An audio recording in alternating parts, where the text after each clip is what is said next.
Oi, Fernanda Ribeiro. No vídeo de hoje eu vou conversar com a Ana de Oliveira, que ela é Master Coaching, ela também é professora de inteligência emocional. Para a gente entender melhor um pouquinho esse conceito, qual que é a importância, né, de sermos inteligentes emocionalmente e com certeza, né, na atual fase, nos dias atuais, é de suma importância.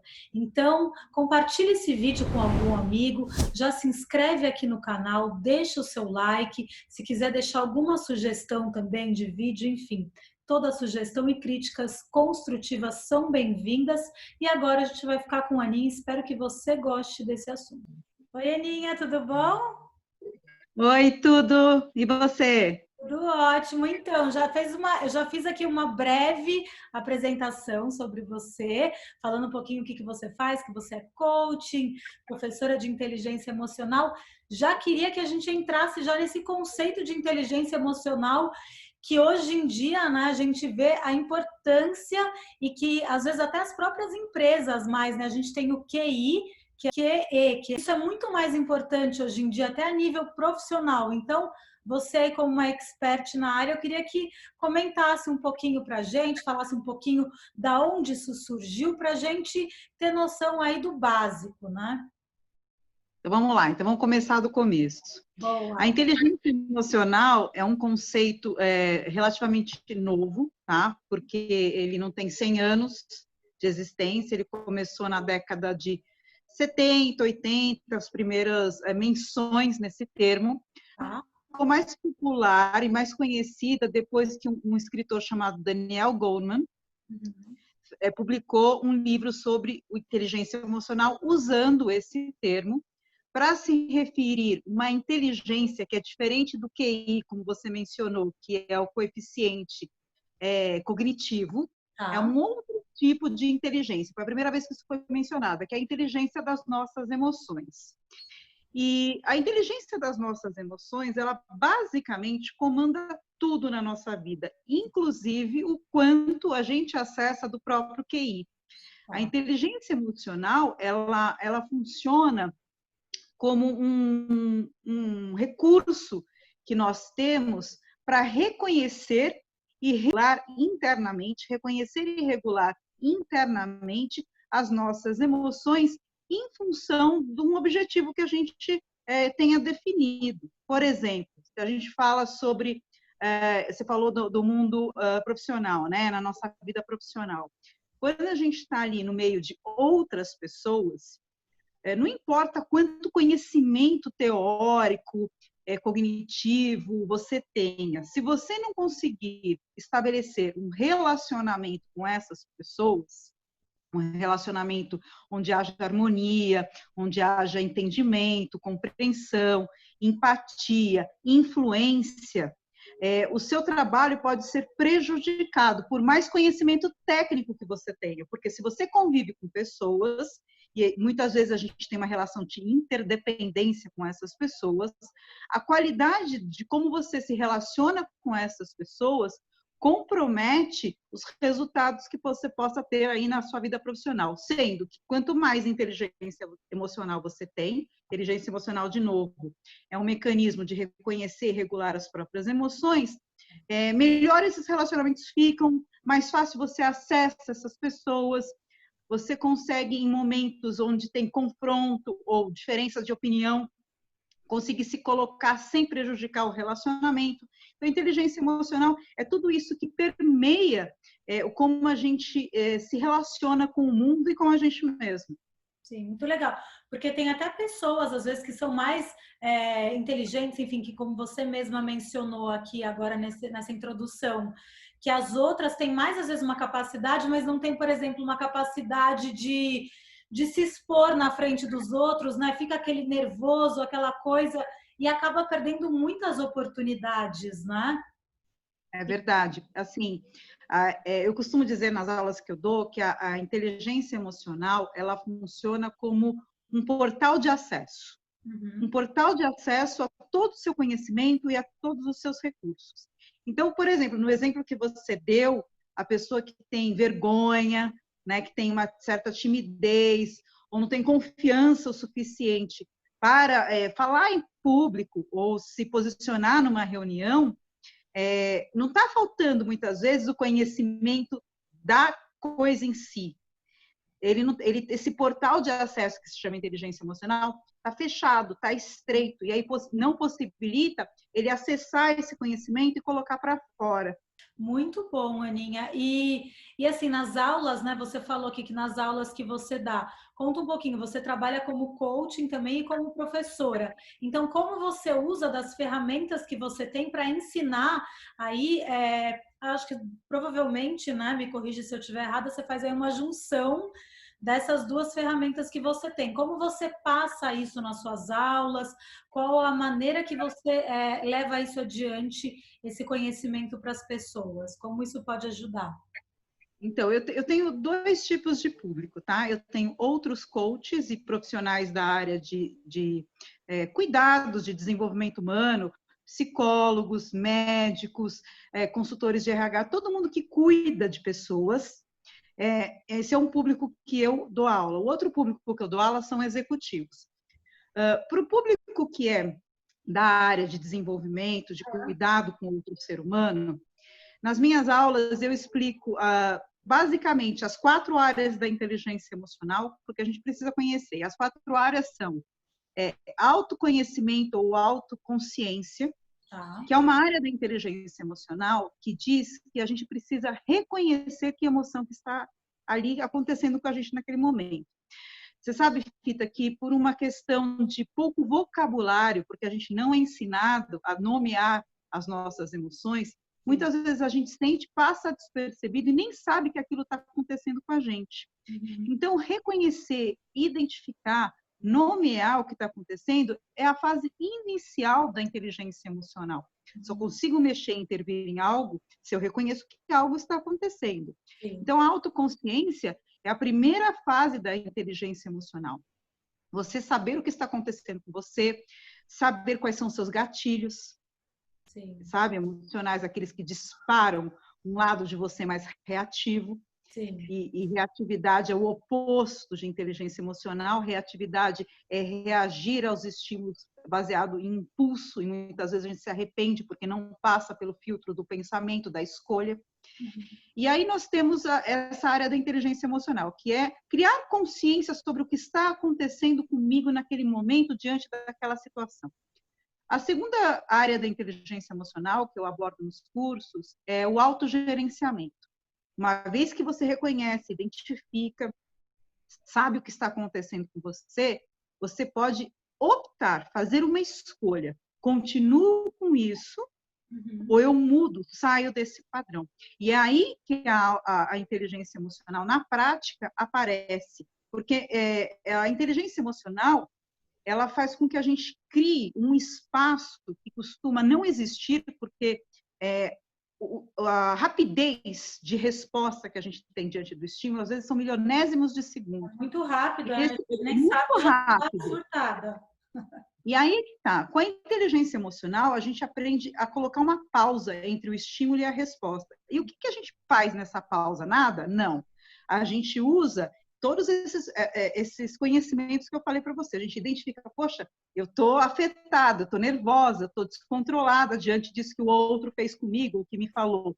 Ao invés de eu dar uma resposta imediata, que muitas vezes vem da reatividade, vem da impulsividade, e eu possa me arrepender no futuro, esse espaço de tempo que a gente cria com a prática da inteligência emocional faz com que você reflita, faça uma nova escolha, mais adequada ao objetivo que você quer gerar, ao resultado que você quer alcançar. Então, de repente, você não quer prejudicar o relacionamento, então você já escolhe uma outra forma de se expressar. E aí, essa é a segunda área da inteligência emocional. Então, a capacidade de você gerenciar a si mesmo, gerenciar suas emoções, os seus pensamentos e gerenciar as suas escolhas. E a terceira área da inteligência emocional que a gente aborda no curso também é a consciência social. E na consciência social está a nossa habilidade de empatia, de me conectar com o outro, de perceber o universo que o outro é, que sinais que ele está me mandando, de eu sair um pouquinho de mim e conseguir entender a outra pessoa, conseguir ouvir, conseguir me conectar com o outro. Isso é consciência social, saber o que está acontecendo com as outras pessoas ao meu redor. O que me ajuda muito nos meus relacionamentos, me ajuda muito na minha comunicação, que eu consigo escolher melhores palavras, o melhor momento para falar, os melhores exemplos para determinada pessoa. Uhum. E aí, a quarta área da inteligência emocional, que eu gosto de dizer que é a junção desse conhecimento todo anterior das outras 3 fases em uma só, que é o gerenciamento social, que é a área da inteligência emocional em que a gente pratica o relacionamento, que a gente consegue colocar ali, olha, o meu autogerenciamento, a minha capacidade de perceber se tem gatilhos ali naquela situação para mim, que emoções, como eu estou ligado, conectado àquela situação, àquela pessoa, é de uma maneira negativa, tem uma carga emocional negativa, ou tem uma carga emocional positiva. O que eu faço com isso? Autogerenciamento. Deixa eu olhar para outra pessoa, como é que eu me conecto com ela, como é que eu gero empatia aqui nesse relacionamento. E aí, com esses 3 elementos juntos, eu consigo fazer um bom gerenciamento do relacionamento. Essas são as 4 áreas que a gente trabalha da inteligência emocional. Tem uma quinta área da inteligência. Pilares. Pilares. A gente trabalha. A base da uma mesa, por exemplo.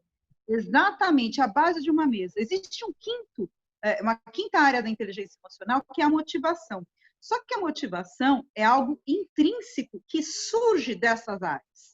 Quando eu me conheço, eu sei o que me motiva. E eu posso usar a motivação no meu próprio gerenciamento e também no gerenciamento dos meus relacionamentos. Então, é algo que vai costurando essas outras áreas, tá? No curso, a gente aborda essas áreas, faz um mapeamento delas, ajuda as pessoas a identificar pontos onde elas podem se desenvolver para ter mais fluência nessas áreas da inteligência emocional.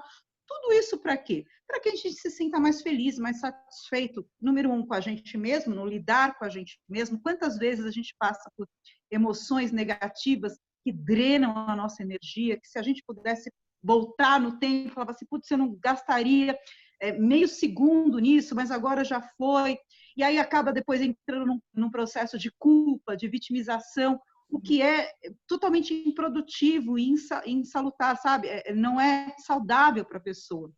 Porque a gente já sabe, através de estudos, o quanto que as nossas emoções, elas refletem na nossa saúde física também, não só na saúde emocional, mas todas as emoções, elas podem gerar, despertar processos aí de doenças somáticas, né?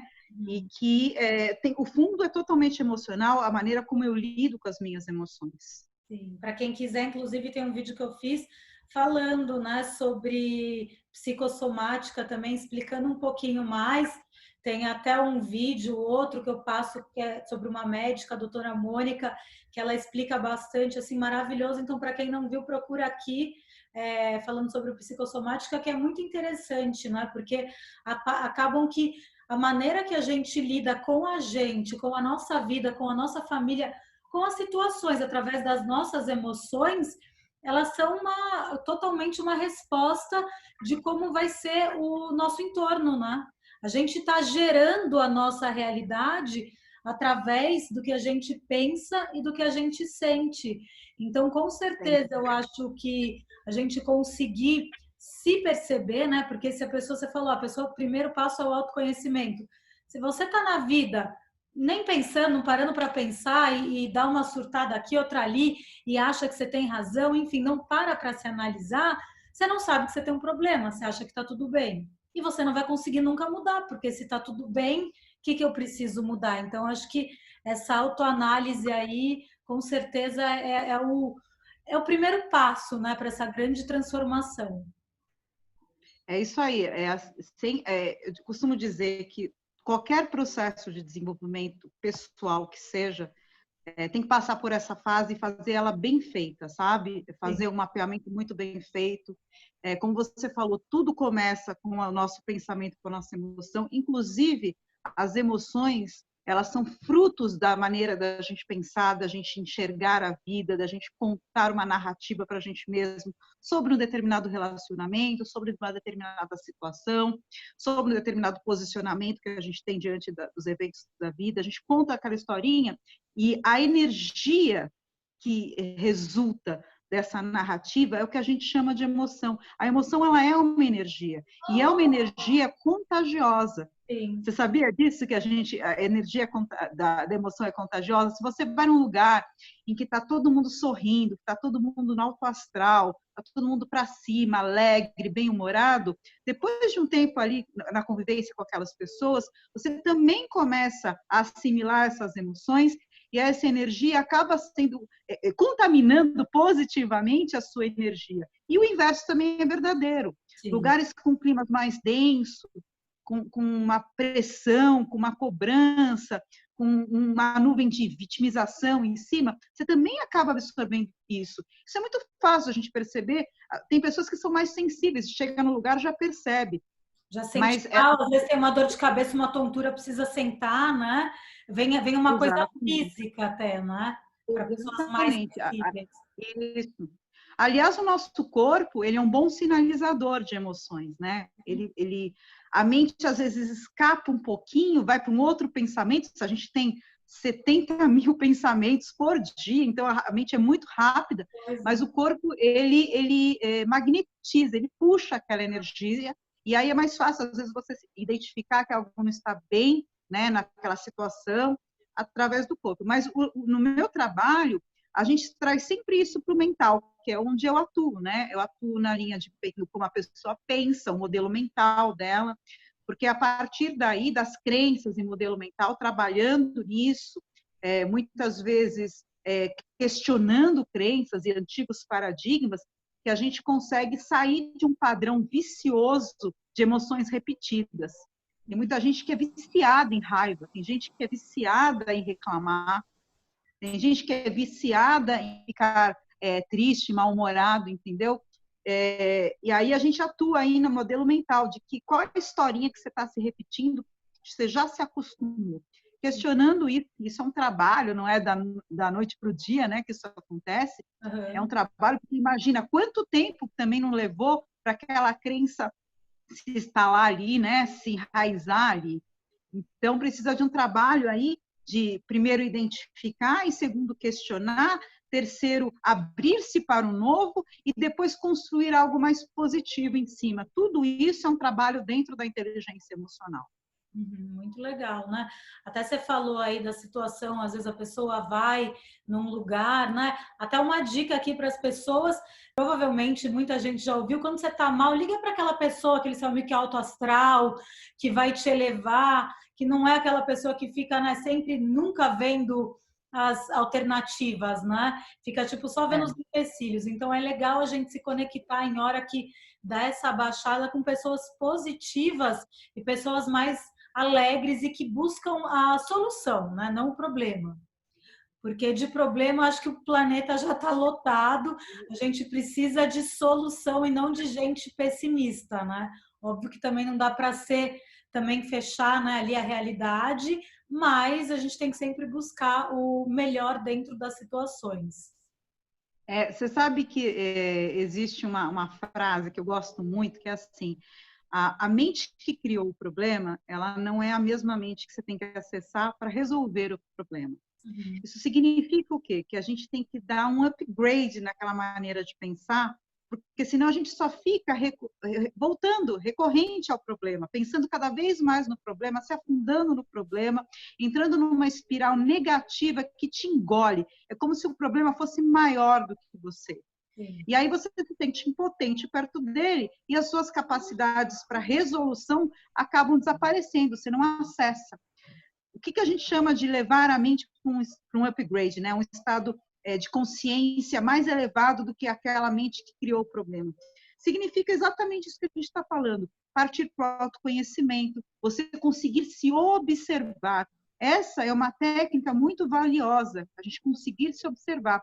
A gente, na maior parte do tempo, está preso num padrão automático, que a gente nem pensa mais antes de agir, não pensa antes de responder, tudo é muito rápido, já está preso num padrão, você nem percebe que você está no automático.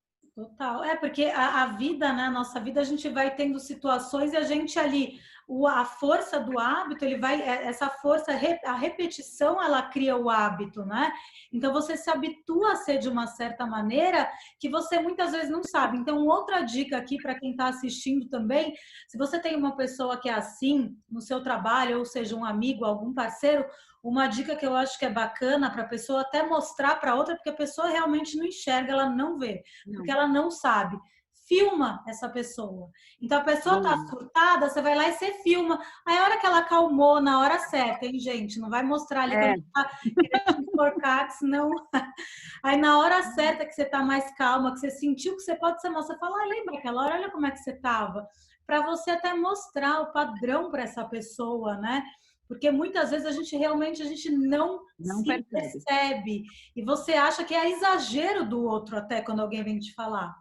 Então, acho que é uma É, boa dica também é filmar para a pessoa falar: Nossa Senhora, você tem razão. essa é boa. Essa é boa, porque assim, geralmente esse padrão automático, a gente chama ele de ponto cego. A pessoa não percebe, ela não enxerga até que algum fator externo, por exemplo, uma filmagem, traga para a consciência dela o que está acontecendo, qual é o impacto que ela está gerando. Muita gente sai de si. Essa é uma referência muito comum. Ah, eu saí de mim, eu nem estava ali, não Acho que era quem eu nunca, né, respondendo. Aninha? Eu digo por mim, acho que você pode dizer por você e quem está assistindo aqui. Quem nunca saiu de si, gente? Em alguma situação no Exatamente. passado você fala: Nossa, não acredito que eu fiz isso. É Acho que verdade. todo mundo. Todo mundo já teve episódio assim na vida. A nossa meta é ter cada vez menos. Por quê? Porque é um processo de autorresponsabilização, né? Eu puxar para mim a responsabilidade de me manter no autocontrole, né? Para quê? Para que eu não me prejudique a mim mesmo, em primeiro lugar, no futuro, porque agindo daquela maneira, olha quanta descarga energética negativa eu estou dando no meu corpo. E isso tem consequências. Depois tem consequências para os relacionamentos. Depois tem consequências para metas práticas que você, de repente, queira alcançar. Então, essa posição de observador de si mesmo é uma posição muito valiosa, porque essa parte de nós que está ali na ação, no dia a dia, no automático, ela está muito ali na função da operação. Ela vai fazer o que tem que fazer, responder o que tem que responder, mas raramente a gente puxa essa visão para uma visão de observador de si mesmo. E aí é que está o nosso ouro, é aí que está o conhecimento. Como Sócrates já falou, conhece-te a ti mesmo que você desvenda o universo. E é disso que a gente está falando. Todos esses pontos cegos que a gente às vezes está preso e não percebe, eles são grandes. Não é um problema, isso não é um defeito, porque todos nós seres humanos temos isso. A questão é o que eu faço com isso? Eu posso ignorar, passar reto, fingir que não é comigo, e isso, consequentemente, causa mais dor e sofrimento no futuro muito próximo, ou, no mínimo, causa tensão quando eu toco naquele tema, quando eu toco naquele assunto, quando eu volto naquela situação. É uma situação tensa, e isso já não é legal, ou eu lido com aquilo, ou eu trabalho em mim, ou eu reconheço e puxo para mim, de novo, a autorresponsabilização de resolver e me desenvolver, porque é melhor para mim, para a minha experiência. E aí a gente consegue, nesses pontos cegos, transformar isso em mais clareza, mais iluminação, melhor qualidade de vida, melhora nos relacionamentos. Você sabe, Pita, que um dos indicadores de felicidade, eu fiz recentemente um trabalho sobre felicidade, as pessoas referem-se, dá uma referência de felicidade para ter bons relacionamentos, olha só. Então, quem é feliz são as pessoas que cultivam bons relacionamentos, sejam eles íntimos, profissionais, pessoais. Então, a qualidade dos nossos relacionamentos, ela é um indicador da nossa felicidade. Quanto melhor e mais harmônico estão os nossos relacionamentos, mais feliz a gente se encontra. Então, mais um bom motivo para a gente se trabalhar.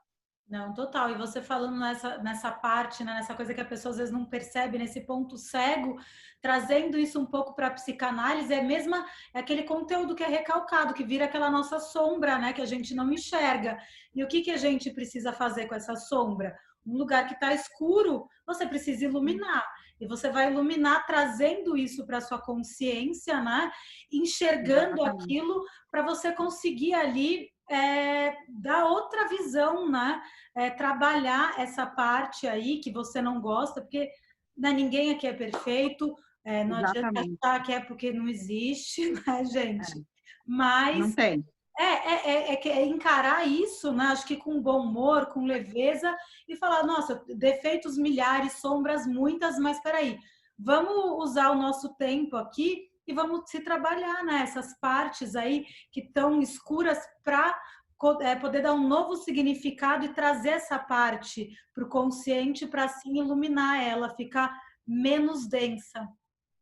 É muito legal. Total, total. É esse o trabalho da nossa vida, né? A gente trazer esses pontos cada vez mais para a consciência e resolvê-los. Essa o nosso grande desafio, não deixar ele ali guardadinho, porque a gente se engana, né? Achar que vai ficar quietinho, que não vai dar problema.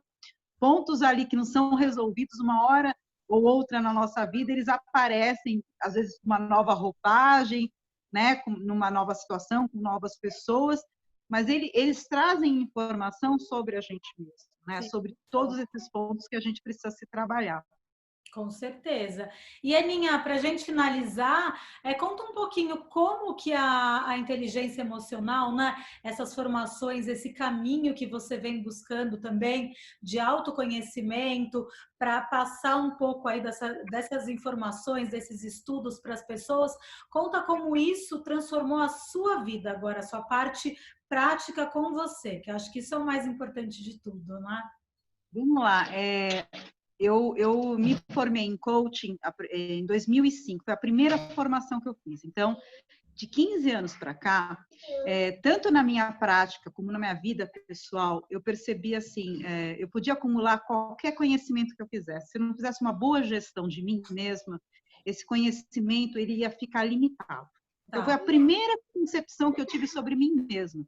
Então, eu precisava, na época, né, eu fui atrás porque eu precisava melhorar a minha autoconfiança, a minha paciência. Paciência foi uma coisa que me pegou muito.